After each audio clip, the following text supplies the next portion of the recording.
Hey guys welcome to my YouTube channel. ಇವತ್ತು ನಾವು draw ಮಾಡ್ತಾ ಇದ್ದೀವಿ ಕಾವ್ಯ ಮ್ಯಾಮ್ ಡ್ರಾಯಿಂಗು. ಮತ್ತು ಹೋದ ವಿಡಿಯೋದಲ್ಲಿ ನೋಡಿದರೆ ರಕ್ಷಿತಾ ಮ್ಯಾಮ್ ಡ್ರಾಯಿಂಗ್ ಮಾಡಿದ್ದೆ. ಒಳ್ಳೆ ವ್ಯೂಸು ಒಳ್ಳೆ ಲೈಕ್ ಕೊಟ್ಟಿದ್ದಾರೆ, ಅದಕ್ಕೆ ಧನ್ಯವಾದಗಳು. ಮತ್ತು ಈ ಡ್ರಾಯಿಂಗ್ನ ನಾವು ತೋರಿಸಿ ನೋಡಿ. ನಾನು ಮೊದಲೇ ಒಂದು ಸ್ವಲ್ಪ ಡ್ರಾ ಮಾಡಿದ್ದೆ, ಯಾಕಂದರೆ ಟೈಮ್ ಇದ್ದಿದ್ದಿಲ್ಲ. ನಿಮ್ಗೆ ತೋರಿಸಿ.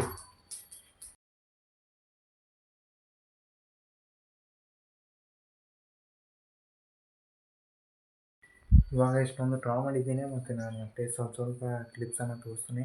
ಮತ್ತು ನೀವು ವಿಡಿಯೋನ ಎಂಡ್ ತನಕ ನೋಡಿ. ಇನ್ನು ಡ್ರಾಯಿಂಗ್ ತೆಗೆಯೋಣ. Let's go.